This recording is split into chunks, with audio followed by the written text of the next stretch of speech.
That's a big Especially leaving it to like the school to teach them. Come on, man. Because they're not gonna. As a PE teacher, we don't really touch base too hard on it. You go over it, but you're not like, you pretty much saying be abstinent. This is how you put a condom on a cucumber. Let him love you or anything like that. Get to know him first. Just don't have sex.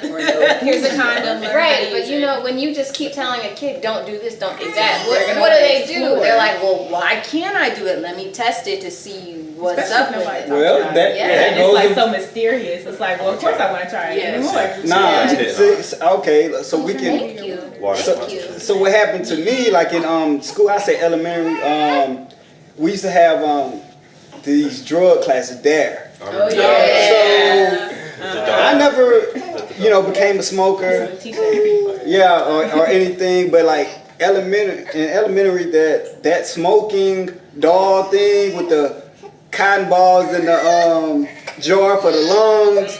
I seen that black fill up. I was like, wore my dash sticker for life, like drug free the way to be. Like I didn't, and they showed real lungs and stuff. And they were black. I'm like, I don't want those lungs. So you see cause and effect, and I think that's what we're missing in society. A lot of cause and effect. Why not do this? Why not do that? I see where you went with that. Instead of just saying like, don't do it. like she was saying, you can't just tell anybody like don't do something. Like You gotta tell them me, why. I was about to give me a say, reason. honestly, I thought I had AIDS. Like, nope. Okay. We're gonna get real. Yeah, you can't. Stop right there. Drop that. But we're not saying it's bad for anybody. No. Thank you. AIDS is cool if you What's got that? it. But I thought. What's that? It's not. I'm trying to make it positive. Okay, let him talk. Okay, let him Because I did whatever I wanted to do, never wore a condom, and I just, like, I would meet people, like, in a day, sleep with them that same day. Like, it didn't make any sense. So, nah, that's not good. But, Terrible. Way before all of this. But I thought I had AIDS, honestly, I'm not gonna lie. So I knew it was a possibility. I didn't care. I was just like, yo, this is it. I'm just gonna have sex and this is what I wanna do. Was there a symptom? Did your parents talk to you about sex growing up? No. Like I learned, I watched my first porn at my grandfather's house. He literally just flipped it on, and my mom was sitting there right next to us, and he was like, "Oh, they grown men. They can watch that." Wow. How old? 7. What did she say? Wow. Yeah. What did your mom do? Dad, no. Like that. I can still remember what happened that day. It definitely, like porn definitely started in elementary school. Isn't it crazy? Not For me, it did, which is kind of weird. Yeah. Elementary school. It's so, like, these topics are so taboo, like, especially I feel like in our community, like sexual abuse, pornography. Like, I feel like a lot of us were exposed like pretty young. Yeah. Like, I know I was exposed like at a really young age. Yeah, I was definitely exposed to that. Definitely. And that Especially starts to in third shape, grade. like, think about it, like when you're 7 years old, like that's when your brain is still developing, like you're still learning. So that's what's like part of your development. So it's no wonder that a lot of times when those things happen to us young, they just keep showing us patterns within our lives as we get older. We like commonize it. By the time you're like 30, 20, like our age, you're like, yo, That's normal. that's a normal occurrence. I mean, it's important for, I'm sorry, what one of you all were saying about introducing your kids and talking to them about sex early before the world shapes it. And I think Pastor Rouse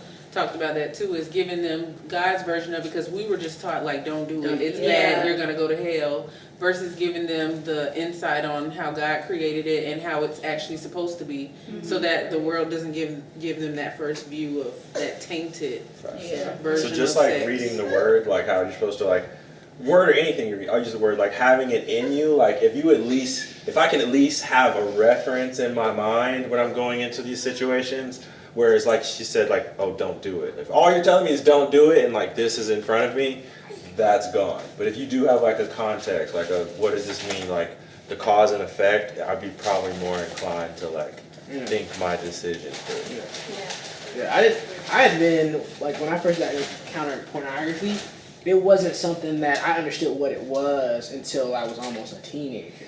You know what I mean? But I had been already, like, exposed to it continuously. And so my parents couldn't even imagine that was something that I was absorbing. You know what I mean? And when I'm young, it's already like you said, like our brains are being formed. And so my brain is like, I don't know what this is. But I like it's it. something. Right. Yeah. And I like it. And you like know to hide it too. Like I don't, like you know that like nobody can see me doing it. What this is, but I can't tell nobody. Like when you're young, your dad's like, you like girls. PlayStation. Like, leave me alone. So I have a question, another question. So based off of, I'm gonna just say not our parents, but us, because like you said, our parents treat us like. When you were young, you try to bring something to your parents, they treat you like, oh my God, I don't know how you could ever. Right now, at like from 24 to like 30, we are exposed. So like, do you feel like when your child comes to you with like all of these heavy topics, you can be more inclined like, oh, that would never happen. Like even with sexual abuse or any of that, that happens so much. But when a child tells their mom, like, oh my God, that man or this person would never do that. And I'm like, bro, this has been happening for like generations. I've encountered it in my life and just like other things. So it's just, why don't we? I feel like you have to. Yeah, you gotta say like, this is real, like this is happening. If like, I don't see any child bringing that to an adult in line. I don't either. Like I don't, Yeah. like where would? And it might even not be, they might not understand like what had happened, but it made them feel some type of way. So I think creating the space for your children where they can express their emotions is what's good. Because it's like, something made me uncomfortable, but if I've never been able to talk to you about what uncomfortable is, I don't know how to voice that to you. Like somebody touched me and it made me feel a type of way. But if I've never ever talked to you in that manner, you've never created a space where I can share my feelings, as a child, I'm not going to tell you. Yeah. Or like I'm how more we likely treat to tell my kids, like friend. you're a kid, stay in a kid's place, or like Yeah. we tend, like from early on, I see it just being around, like we shut children out from like the jump. So if you shut me out from literally the time I'm 3 or 4, by the time I do encounter porn, some of us early in elementary, most people in middle school, my walls are already there. Like I already know, can't go to mom and dad about this, can't do this, that, and the third. Now I'm just, you're stuck, and you're stuck with the enemy and your own thoughts just going crazy. And then before you know Until it, symptoms show. yeah, until symptoms, which take years all the time. Yeah. But think about it, like how many times is a kid more likely to tell someone who's their friend at school than to talk to their parent? Oh, every time. A lot. Likely. Most Right. of the time. And that's why So it then goes you back to have- the relationship with your kids. Yes, so then you have a child trying to help another child. And that child, You don't know what they they're both don't know Yeah. what they're talking about. both They in don't the know game what's now. going on. They don't know what's happened.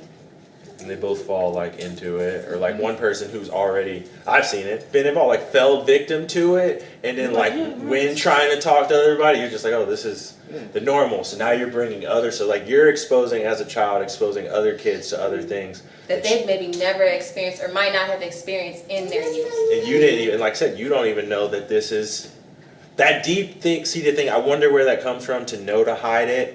But it's like you don't understand, like you're saying, you don't understand the magnitude of like what's going on in those little moments. Like I think it's because of the way God wired us just as human beings. So like we already, even before we have the concept of what that is, we already know that this should be something between people that's private, right? So Yeah. even as a child, even though you have no context for it, like you still know like something about this just doesn't seem like, I don't feel like I should be watching this. Like, so even before that, you still have an idea like this I is can't wrong. cut this on after moves. Right.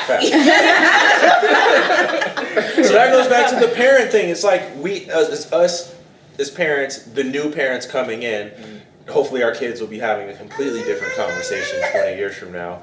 But we're from like literally birth, we have an idea of what's going on. It gets tainted. So it's like we have to be able to listen. Like I said, listen, children. Children have so many ideas. They know like so much stuff. We can't shut each other out from like the jump. Like we're teaching isolation almost. That's the best way I can describe it. It's literally like generations of taught isolation. Right. And And it's weird because it's like we're using those as tools to either create strength or to create authority, and that's just not healthy as it relates to like family. because you have broken people in authority of other broken people. Yeah. And it's It's like shattered glass and trying to put shattered glass in a pile and build a house on top of it. Yeah. It doesn't work. it's just gonna You get know? hurt. It's crazy. But like teaching kids boundaries too, like good touch, bad touch. And like just because someone is a relative, like doesn't necessarily mean that they should have access to I your don't want child's nobody space. around You know my what I'm saying? kids. I mean, because the reality is it's like you even your loved ones, like so you just have to use discernment. Like you gotta be able to use that I have one of these discernment. in my pocket. Oh Lord. Oh. Breast pocket. Breast, It's gonna be like this big. breast pistol. I know we don't condone violence. Yeah. So we Oh, just I don't condone it either. Yeah, but breast throw that out pistol. there. So I do have a question for Sharon and Tiffany, because how old are your girls? 9 and 8. 9 and 8. So when do you start having those conversations with them, or are you already having them? Well, that's interesting because the girls, the oldest, Leonie, she brought home a book that had the anatomy of a boy and a girl. And it was because her best friends, both of her parents are doctors, so they gave her the book because they're very textbook about it. So she shared it with Leonie, and Leonie was just reading it and like it was nothing. Like, oh, I'm just reading this book about the anatomy of boys and girls. And I was like, oh, and it had pictures. So I told her dad when he got home, and so I said, well, at this point we already know we need to have the conversation. And one thing about them is when they start asking questions, certain questions. So they asked me how I got pregnant, and I told them because it happens where God blesses you with a baby. They were like, yeah, but how? And then they wanted to know actually how does the baby come out? Like not just, oh, the baby came out of my belly. No, how did they get the baby out your belly? So I had to explain it to them. So once they start showing that they're aware and start asking questions, then that's how we know it's time to have those conversations. And I agree with that because it's like for Christmas, using that as an example, we don't lie to them and tell them like, hey, Santa Claus gave you the gift. Like, because I don't want to lie to my kids about anything. So we treat that as an opportunity not to spoil Christmas, or they don't become like the Grinch of school and like, Santa Claus not real. Like, nah, I'm happy we don't have kids that's corny like that. They cool. Kids can be corny. They can. We could be honest. But that's just how we take it. So when Tiffany told me she told them about how you had a baby, I was like, so you told them like how to have a baby? Like the whole story? Like, so after she told me and the opportunity was there, because Tiffany's like a in the air, roll with the wind type of person. I ain't like that. Like, we would have had to go over this for a couple weeks, hit one thing at a time. But yeah, like a sequence or something. But she let it out, and like they was just like, okay, and walked off and started playing. They were just like, okay. So I was like, hey, maybe it does work. So. But don't, if you have like I said, if you have the conversation with somebody, most people about anything, most people are kind of just like, okay, cool. I didn't know that. Yeah, it releases the mystery behind it. I mean, again, our culture sensationalizes sex a lot. You know what I mean? And we sensationalize a lot of things. And so I think if you get the science behind it, you explain it. When they're asking questions, people stop being like, "Oh, it's this magical thing that happened." It's like. From my point of view, though, because my girlfriend has a son who's 3, Yeah. and if I take him or she takes him to the bathroom, he goes, "Why don't you have a pee-pee?" Whoa. And we're just like, "Because we're girls. Girls don't have one." Mm-hmm. He's like, "What do you have?" And we're like, "You're not ready for that yet. You don't have a pee-pee." He's like, "Why don't you stand to pee?" I'm like, "Because we sit to pee. You sit to poop, we sit to pee." And yeah, I definitely think there should be like parameters on like the information you give, but not to the point where it's like they still walk away like, I ain't learned nothing. Yeah. Right. I don't know anything. Yeah. Still gotta go find I this. still gotta figure it out. I still gotta ask Johnny. And that's what they do. Like, well, mom and dad didn't tell really me. do. Yeah. I know somebody at school who might know. That's like, as a teacher, you hear it all. Like you hear like, "Yeah, I heard my parents having sex last night." What do you know about sex? You are only in the 2nd grade. I've seen that happen though. But look, it's first off, they got Google. Oh, yeah. Oh, my I was like, how when we grew up. Yeah. We had that. I always have stories. So I was visiting Rondisha at her job. She was substituting at the time, so she was at Shiloh Elementary. I don't know where exactly it was, but I was sitting there waiting for her to get off because I was going